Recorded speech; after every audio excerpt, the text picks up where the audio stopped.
Liewe gemeente, ons gaan voort met ons reeks uit die evangelie van Lukas.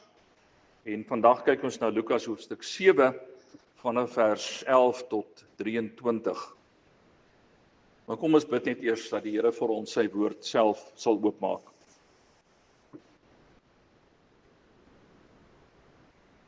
Here, ons het sopas gesing dat U die groote God is en dat ons al die eer en al die lof aan U wil bring.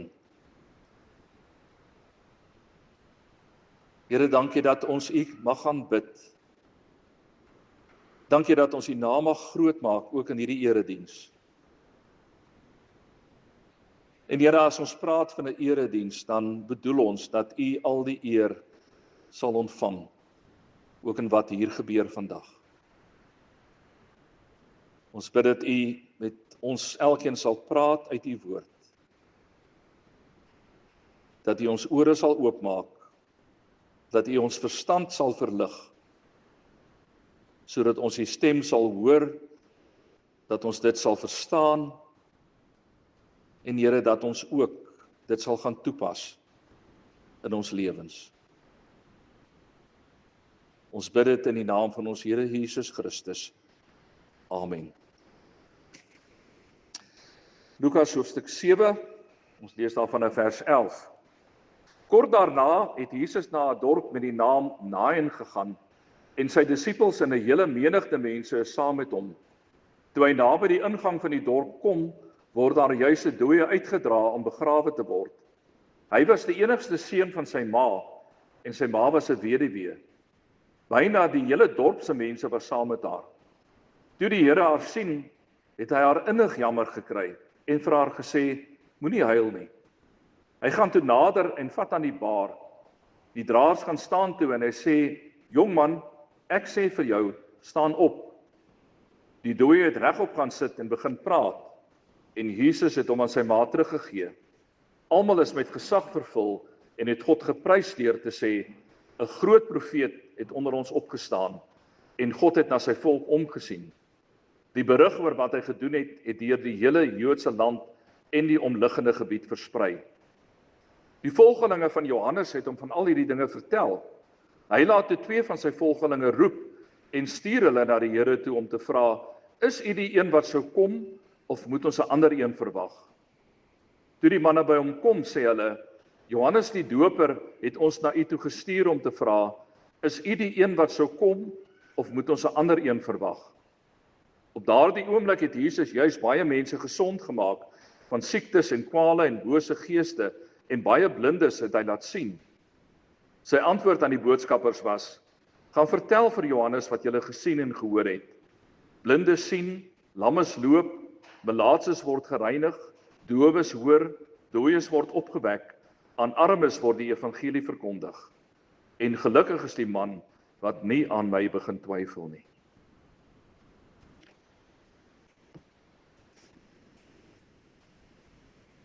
Geliefdes, volgens oorlewering het Julius Caesar in die jaar 47 voor Christus voor die Romeinse raad van destyds terugvoer gegee oor die slag van Zela. Zela is 'n stad in die hedendaagse Turkye.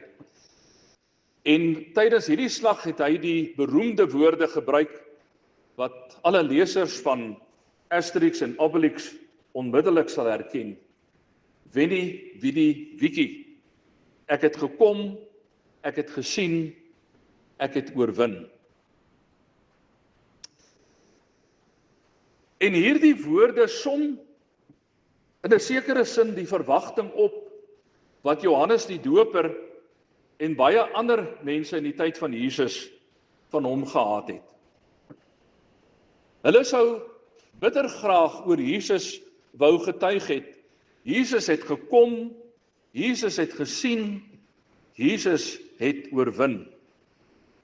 Jesus het aarde toe gekom, Jesus het gesien hoe dat die Jode deur die Romeine onderdruk is, en Jesus het die Romeinse regering omvergewerp en hulle oorwin. Het Johannes die Doper nie dan juis God se oordeel teen die sondaars verkondig nie. Die byl lê al klaar teen die wortel van die bome. Elke boom wat nie goeie vrugte dra nie, word uitgekap en in die vuur gegooi. En voor in die ry van al hierdie sondaars sou Johannes die Doper die Romeinse regering wou plaas, die Romeinse keiser en sy volgelinge. En as ons in 2026 in Johannes se sandale was, sou ons ook waarskynlik baie vinnig vir die Messias wou gesê het, wie is dit wat veroordeel moet word? Wie is dit wat gestraf moet word? Hierdie verwagting van Johannes die Doper, van 'n Messias wat kom om te oordeel, wat ongetwyfeld ook die verwagting van baie hedendaagse mense is, vloei voort uit die beeld van God wat mense gehad het oor hom in die Ou Testamentiese tyd. Die beeld van God wat as regter kom, die beeld van God wat kom om sy vyande tot niet te maak. Die profeet Joël het trouwens verwys na die groot en vreeslike dag wanneer die Messias sal kom om met die ongelowiges af te reken. Die profeet Maleagi weer het vertel van God wat die oordeel gaan uitspreek oor elkeen wat aan hom ongehoorsaam is. Dit was 'n baie sterk verwagting in die Ou Testamentiese tyd, dat as die Messias kom die Messias om te oordeel. En dit is met hierdie verwagting wat Johannes die Doper die werk van Jesus Christus fyn dophou, om te sien wanneer die Messias dan die oordeel van God gaan voltrek. Vreemd genoeg, al was hy die voorloper, die wegbereider vir Jesus gewees, is dit asof Johannes die Doper self nog nie verstaan het wie Jesus regtig is nie. Op daardie stadium van die geskiedenis was Johannes die Doper in die tronk gewees. Hy is deur Herodes Antipas in die tronk gegooi, nadat Johannes hom voor stok gekry het oor sy sonde, oor klomp immorele besluite wat hy geneem het. En terwyl Johannes dan daar in die tronk sit, wag hy angstig dat hy verlos gaan word deur die Messias. Hy het geglo God sal hom bevry uit die tronk uit. En as dit nie gebeur nie, dan is dit asof die twyfel aan hom begin knaag. Is Jesus werklik die Messias? Het ek my nie dalk misgis nie? Hierdie Jesus doen dan nie wat ek gedink het, die Messias, die een wat moet kom, sou doen nie. Dit is asof Johannes die Doper sy verwagting oor die Messias en sy waarneming, as hy dan kyk na wat Jesus doen, net nie mooi met mekaar klop nie. En dit lei daartoe, dat hy toenemend in twyfel begin verval. Soveel so, dat hy naderhand amper, ek dink met 'n gevoel van radeloosheid, sy eie disippels na Jesus toe stuur met die vraag, is u die een wat sou kom, of moet ons 'n ander een verwag? En broer en suster, is dit nie maar baie keer die probleem waarmee ons ook vandag sit nie. In ons eie gemoed het ons 'n idee oor hoe God is. En dan kyk ons rondom ons en ons sien dinge wat gebeur rondom ons en dit lyk asof God nie omgee nie. Dit voel vir ons baie keer asof ons vir God met respek gesê so 'n bietjie moet wakker skud, dat hy nie moet sien wat aan die gebeur is. En dan begin ons twyfel. Ons sien, daar is soveel dinge, voorbeelde, mens dink maar aan korrupsie onder die politici, en ons sien die probleme met ons krag en ons spoornetwerk, hoe dit gesaboteer word, ons sien die moord en die doodslag, en noem maar op, soveel dinge wat verkeerd is. En dan lyk dit vir ons asof God nie regtig omgee nie. In ons gemoed sê ons vir onsself, maar die Here moet ook hierdie dinge raak sien. Die Here moet ingryp. Die Here moet iets doen om hierdie dinge beter te maak. En dit lyk net nie of dit gebeur nie. Ek dink baie van ons, waarskynlik die meeste van ons, sou graag wou sien dat God met meer beslisheid optree teenoor die ongelowiges en die sondaars. Maar dit lyk vir ons nie asof dit gebeur nie. Inteendeel, dit lyk asof die boosheid op aarde eenvoudig hand oor hand toeneem. Geen wonder dat soveel mense vandag nog steeds en toenemend twyfel in God nie. Is U die een wat sou kom, of moet ons 'n ander een verwag? Is ook die vraag wat die hedendaagse mens vra. Johannes sit daar in die tronk en hy wag dat hy bevry sal word. Het Jesus dan nie tydens sy intreepreek daar in Lukas hoofstuk 4 gesê dat hy gekom het om die gevangenes te bevry nie? En nou wag Johannes dat hierdie belofte van Jesus gestand gedoen sal word. Dat dit in vervulling sal gaan, maar dit gebeur nie. Nie een van die dinge wat Johannes van die Messias verwag het, word bewaarheid nie. Geen wonder dat hy teleurgesteld is en begin vra oor Jesus nie. Dat hy self begin wonder of Jesus dan regtig die Messias is en of hulle nie eerder 'n ander een moet verwag nie. Jesus in sy oë moet die groot wêreld vernuwer wees. Maar Jesus doen dit nie. Daar val nie vuur uit die hemel uit op die ongehoorsaames nie. Daar vind nie massa bekerings plaas nie. Dit lyk, om die waarheid te sê vir Johannes, asof dinge maar net eenvoudig op dieselfde manier voortgaan, dag na dag, op die ou trant. En dit lyk nie vir Johannes asof dit regtig vir Jesus straak dat dit so gaan nie. En intussen gaan die Romeinse regering voort om van dag tot dag onreg te pleeg teenoor die Jode. Is U die een wat sou kom, of moet ons 'n ander een verwag? Hierdie twyfel by Johannes die Doper word gebore uit 'n verkeerde verwagting wat hy oor God het. En dit is hierdie verkeerde verwagting waarop Lukas fokus in hierdie gedeelte. Lukas wil sy lesers help om te verstaan waarom Jesus regtig moes kom. Lukas wil eintlik vir ons kom sê, julle moet versigtig wees met julle vooropgestelde idees oor God en julle menslike idees en menslike verwagtinge oor God. Want, wil Lukas vir ons sê, as dit is hoe julle vir God gaan sien, dan gaan julle sonder twyfel teleurgesteld wees in die Messias.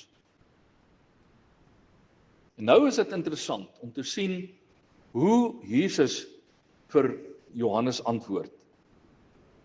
Ek sou gedink het dat Jesus verontwaardig sou gewees het, dat hy miskien vir hy volgelinge van Johannes sou gesê het, man, gaan terug na hom toe, en gaan sê vir hom nou, wat vir 'n vraag is dit nou, wat jy vir my vra? Jy weet mos dat ek die Messias is. Jy het dit dan self verkondig, jy het dan self gesê, jy is die voorloper van die Messias. Hoe verwag jy dat ander mense in my moet glo, as jy self nie aan my glo nie, as jy self begin twyfel aan my? Maar Jesus doen dit nie. Jesus tree anders op. Jesus se antwoord aan Johannes se volgelinge is eintlik baie eenvoudig. Gaan vertel vir Johannes wat julle gesien en gehoor het. Blindes sien, lammes loop, melaatses word gereinig, dowes hoor, dooies word opgewek, aan armes word die evangelie verkondig.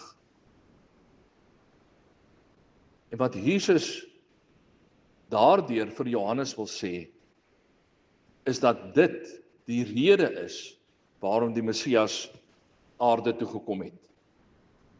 Die Messias het nie aarde toe gekom om soos 'n wafferse Batman al wat 'n skurk is reg te sien nie. Die Messias het aarde toe gekom om uit te reik na mense in nood. Jesus het die nood raak gesien en hy het gekom om daardie nood aan te spreek. Jesus het gekom om verlossing na die aarde toe te bring. Maar God se verlossing is meer as om maar net mense van hulle sonde te verlos. Hoe belangrik dit ook al is. Dit is nie alrede waarom ons verlos moet word nie. Verlossing het vir Jesus ook beteken dat blinde sal sien, dat melaatses gereinig sal word, dat dowe sal hoor, kortom, dat elke teken van lyding verwyder sal word. En in die lig van wat ons nou al reeds van Lukas weet en van die manier wat Lukas sy evangelie geskryf het, weet ons dat elke persoon wat swaar kry op aarde, het sy vanweë siekte of 'n liggaamlike gebrek of armoede of dalk die gebied waarin 'n persoon groot geword het, en wat om daardie rede uitgeskuif is uit die kring uit die sosiale kring uitgeskuif is na die buitekant toe, na die buitekantste kring toe. Dat Lukas vir ons wil sê, maar Jesus het gekom om daai mense wat daar na die buitekant toe uitgeskuif is, weer terug te bring na die middel toe. Dat hulle weer ingetrek sal word en dat hulle almal deel sal vorm van God se familie. Die boodskap aan Johannes is duidelik. Die Heiland het gekom. Hoe weet ons dit? Want Jesus is besig om mense wat in nood verkeer by te staan. Dit is wat sy antwoord aan Johannes die Doper beteken. En dit, geliefdes, is so totaal teenstrydig met wat Johannes verwag het. En as ons baie eerlik moet wees, dink ek, teenstrydig met hoe baie van ons self ook na God en na Jesus kyk. Johannes wou sien dat Jesus kom, dat hy die sondaars vernietig, dat hulle uitdelg, dat hy hulle doodmaak. En nou is Jesus juist besig om saam met die sondaars te kuier. Soveel so dat dit selfs geweldige kritiek uitgelok het.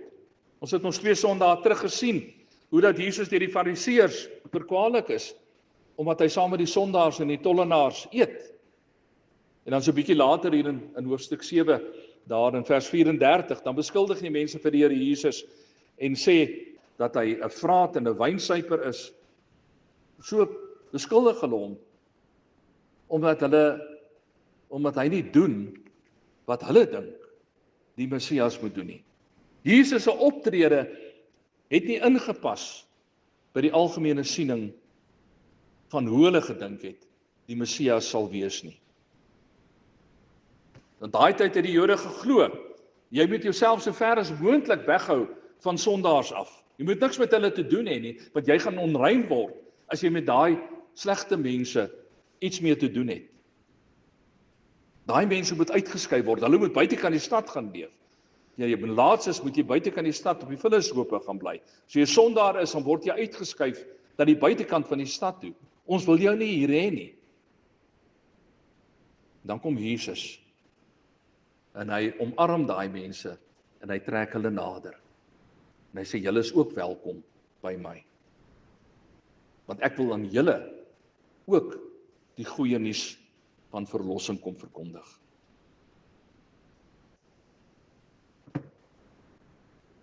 Jesus het toe nie gekom die ongeregtigheid van die Romeine raak gesien en hulle daar en dan uitgewis nie.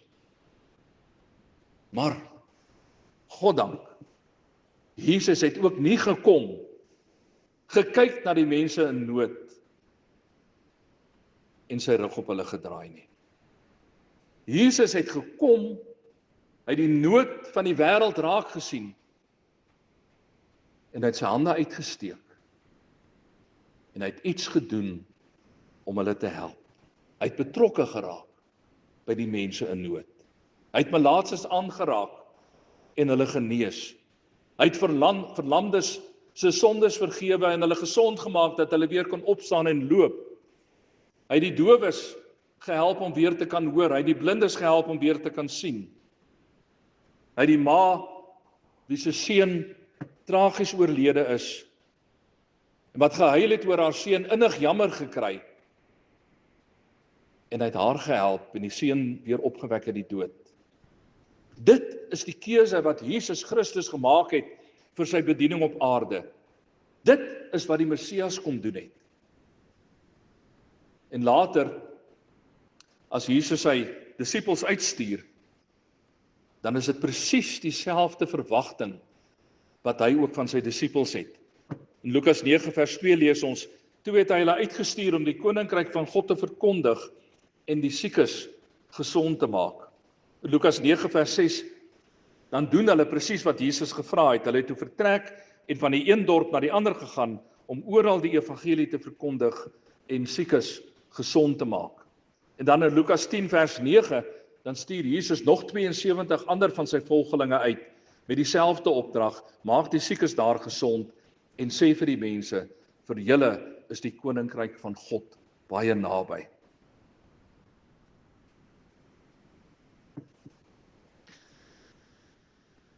Broer en suster, ek wonder hoe ons vandag na Jesus sou gekyk het, as hy vandag fisies op aarde geleef het.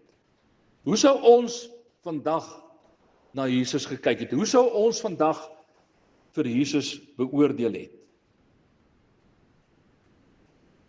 Ek het 'n sterk vermoede, en kom ek praat dan nou maar net van myself, dat ek 'n bietjie ongemaklik sou gewees het om saam met Jesus gesien te word. Ek het 'n vermoede dat ons ernstige vrae sou gevra het, as ons sou sien met wie dit is wat Jesus uithang. As ons dalk moes hoor dat Jesus nou weer daar in Johannesburg rondloop in die strate, en dat hy daar met boemelaars gesels, en met prostituie gesels, en met dwelmverslaafdes gesels. Ek weet nie, ek bespiegel maar net. Maar ek weet wel dat Jesus elke geleentheid aangegryp het. Nie in die eerste plek om mense te veroordeel nie. Nie in die eerste plek om mense te straf nie. Maar juis om die boodskap van bevryding aan daardie mense te verkondig. Dit is hoe Jesus opgetree het. En weet julle, iets gebeur in my binneste, elke keer as ek sien hoe veroordelend Christene teenoor mekaar kan wees. Daar skynbaar mense, selfs predikante sien ek, wat die Bybel lees, en dit is asof hulle net een ding in die Bybel raak lees elke keer, en dit is al daai oordeelsverse. En die Bybel het baie oordeelsverse in. Maar dit lyk asof hulle daai verse gaan opsoek, en dan deel hulle daai verse met mense oor die oordeel van God, en hoe kwaad God oor die sonde is, en hoe God jou gaan straf, en al die slegte dinge wat met jou gebeur. Dan wonder ek, hoe bring jy dit in verband met 'n vers soos Johannes 3 vers 17? God het nie sy seun na die wêreld toe gestuur om die wêreld te veroordeel nie, maar sodat die wêreld deur hom gered kan word. Iemand stuur in die week vir my 'n boodskap wat lees, when we stand before God, we won't be measured by how loudly we condemn sin, but by how faithfully we love people. Glo my, dis baie moeiliker om mense met Jesus se gesindheid lief te hê, as wat dit is om sondaars te veroordeel. Daai oordeel kom sommer maklik oor mense se lippe. Want dit is nie waarvoor ons geroep is deur Jesus om dit te doen nie. Dis nie ons werk om te veroordeel nie. Ons werk is om die evangelie, die goeie nuus van Jesus Christus te verkondig. Ons werk is om die mens in nood raak te sien, of dit geestelike nood is, of dit liggaamlike nood is, of wat se nood dit ook al is, om dit raak te sien en om soos Jesus op te tree teenoor daardie mense. En nee, moenie my verkeerd verstaan nie. Ek is nie besig om te sê dat ons ligtelik oor sonde moet praat nie. Sonde kan nooit goed gepraat word nie. Maar uit die evangelie van Lukas is dit baie duidelik dat Jesus gekom het om mense nader te trek, om daai mense wat uitgestoot is na die buitekring toe. Baie dikwels ook vanweë hulle sonde, om hulle te vat en hulle weer nader te trek en hulle in te bring by die kring van die gelowiges. En daarom is Jesus se antwoord aan Johannes se vraag so totaal onverwags. Is hy die een wat sou kom, of moet ons 'n ander een verwag? En dan antwoord Jesus, gaan vertel vir Johannes wat julle gesien en gehoor het, blindes sien, lammes loop, melaatses word gereinig, dowes hoor, dooies word opgewek, aan armes word die evangelie verkondig. Dis so eenvoudig as wat dit kan kom. Het die Messias opgedaag? Ja. Hoe weet ons dit? Gaan kyk net waarmee is hy besig. Gaan kyk net hoe betrokke is hy by die mensdom. Gaan kyk net hoe staan hy mense in nood by. Dit, sê Jesus, is die bewys daarvan dat die Messias, die ware Messias, gekom het. Vir my is dit 'n wonderlike vertroosting om te weet dat Jesus nie amper apaties staan ten opsigte van ons lewensomstandighede nie. Of jy worstel met siekte, of jy bekommerd is oor jou finansies, of jy dalk 'n kind het wat iewers die pad byster geraak het, as daar een of ander sonde in jou eie lewe is waarmee jy worstel, weet dit dan. Jesus gaan nie sy rug op jou draai nie. Dit leer ek by Lukas. Jesus draai nie sy rug op mense wat in nood verkeer nie. Kan ek jou vra, waaroor is jy vandag bekommerd? Wat is dit wat jou laat wakker lê in die nag? By Lukas leer ek dat ons met al daai dinge na die Here toe kan gaan. Want Jesus is nie onbetrokke by die probleme van ons lewens nie. Jesus gee om vir elkeen wat op een of ander manier in pyn verkeer. Jesus gee om vir mense wat dalk 'n eksamen moet gaan aflê. Jesus gee om vir iemand wat dalk in 'n huwelikskrisis verkeer. Vir al daai dinge het Jesus gekom. Want hy het gekom om vir ons vrede te bring in hierdie alledaagse probleme waarmee ons te doen het. Hy gee om daarvoor. Maar broer en suster, ek leer ook iets anders te by Lukas. Ek leer by Lukas dat ek self my nie mag distansieer van ander se nood nie. Baie mense glo dat die kerk sy sendingtaak voltooi het as hy slegs aan die ongelowiges die boodskap van verlossing verkondig het en die Bybels uitgedeel het. Natuurlik is dit belangrik, ons moet dit doen. Ons moet die boodskap, die goeie nuus van Jesus Christus verkondig. Ons moet sorg dat mense Bybels het. Al daai dinge is belangrik. Maar by Lukas leer ek dat Jesus se volgelinge ook betrokke raak by mense in nood. Ook omgee vir daardie mense. En dan gaan Jesus voort om vir Johannes se disippels te sê, gelukkig is die man wat nie aan my begin twyfel nie. En ek wonder hoe Johannes die Doper gereageer het op hierdie woorde van Jesus. Ag, dit is nou nie so belangrik nie, dit is nie opgeteken nie. Daarom het Lukas ook nie gedink dit is so belangrik dat ons dit moet weet nie, maar mens wonder tog. Maar wat miskien meer belangrik is dat ons sal leer om nie te begin twyfel aan Jesus as dinge nie meer werk heeltemal soos wat ons gedink het dinge moet loop nie. Of ons aanvaar die Here soos wat hy homself aan ons bekend gestel het, of ons gaan begin twyfel. Indien ons bereid is om die Here te aanvaar soos hy is, dan gaan ons die geloof behou. Maar as ons gaan begin om Jesus te laat inpas by ons prentjie van hoe hy moet wees, om God by ons patroon wat ons gemaak het, by ons eie idees, ons eie skemas, om vir God daar te probeer indruk, laat hy inpas by ons idees, dan gaan ons begin twyfel. Want ons kan dit nie aan God doen nie. God is groter as dit. Ons gaan begin twyfel die dag as ons uitvind dat Jesus nie meer inpas by hierdie skema wat ek van hom gehad het nie. Die Here werk dikwels anders as wat ons verwag. En Johannes kon dit nie verstaan nie. Hy het begin twyfel. Die Fariseërs, die kerkleiers van daai tyd, hulle kon dit ook nie verstaan nie. Hulle het hom openlik verwerp en uiteindelik het hulle hom laat kruisig. Vir ons kom sê die Here vanoggend dat ons nie moet twyfel nie. Dat ons hom moet vertrou in die wete dat wat God ook al doen is die beste.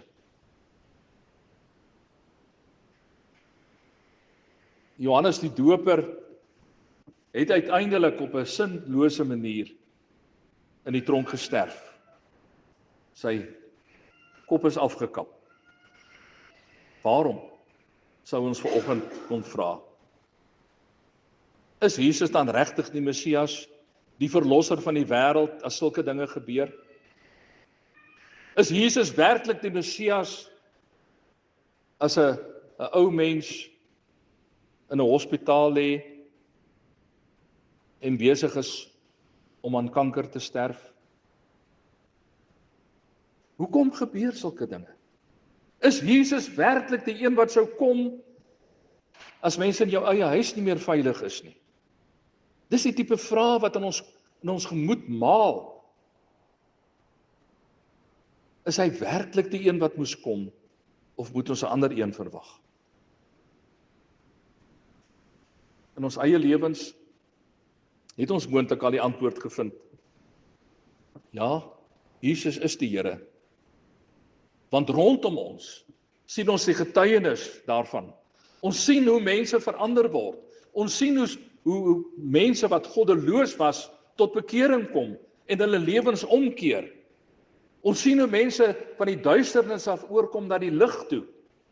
Ons ervaar in ons eie lewe hoe dat die Here in ons eie lewens werksaam is. Hoe dat ons groei in ons verhouding met hom. En dan word ons opgeroep om hiervan 'n getuie te wees, sodat die res van die wêreld ook kan weet dat die Here werklik die Here is. Sodat dit nie vir hulle nodig is om verder in twyfel te leef nie.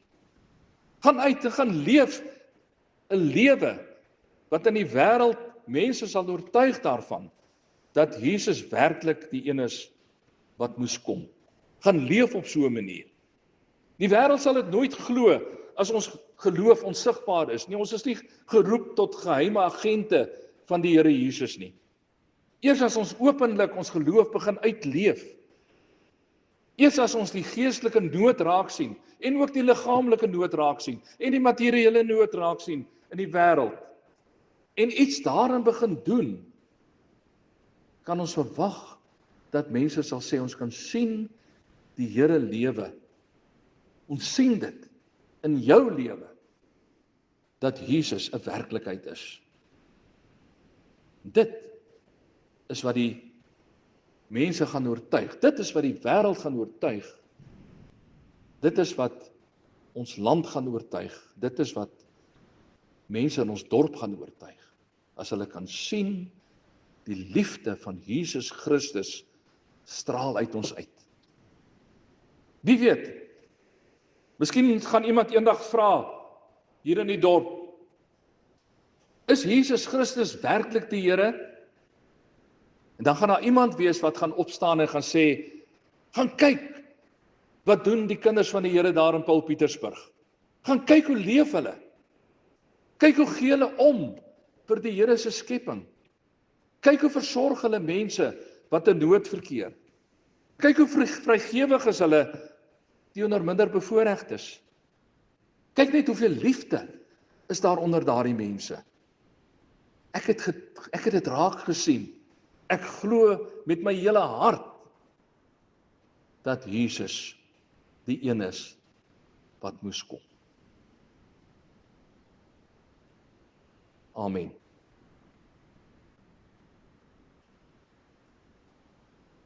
Here, ons word baie stil, beskaamd stil, as ons sien hoe Jesus opgetree het.